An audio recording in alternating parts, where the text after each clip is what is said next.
அந்த மிதுன படிக்கிற குழந்தைகளுக்கு நல்ல வித்யா, அவர் இன்டெலிஜென்ஸ் மாஸ்டர் பிரைன், அவர் ரொம்ப மாஸ்டர், அந்த இன்டெலிஜென்ஸ் பிரைன் உள்ளவர். அவர் மூளைக்கு அதிபதி வேறு, புதன் இன்டெலிஜென்ஸ்.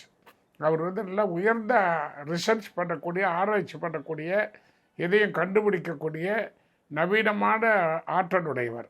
படிக்கிற குழந்தையாக இருந்தால் அந்த மாதிரி நவீனமான அந்த நுண்ணிய பொருள்களை ஆய்வு செய்யும் துறையில் படித்தா உலக நாட்டில் உயர்ந்த இடத்துக்கு போவாங்க, வெளிநாடெல்லாம் போவாங்க, சிறப்பாக இருப்பாங்க.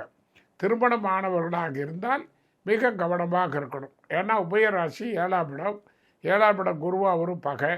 அதனால் உங்கள் மிதுனராசிக்காரர் திருமணமாக இருந்தால் கணவனோ மனைவியோ இருந்தாங்கன்னா 2 பேரும் சண்டை சச்சரவு வராமல் ஒருத்தருக்கு ஒருத்தர் விட்டு கொடுத்து சமாதானம், எது நடந்தாலும் சரி, உலகத்தில் என்ன வேணால் நடக்கலாம், அவங்க 2 பேரும் அன்பு பாசம் பிரியக்கூடாது.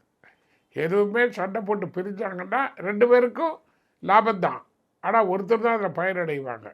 ஒரு கணவன் மனைவி சண்டை போட்டு பிரிஞ்சாங்கன்னா யார் லாபம் அடைவா சொல்லுங்க? கண்டிப்பாக ஆண் லாபம் அடைஞ்சிருவான், பெண்ணு பாதிக்கப்பட்டுருவாங்க.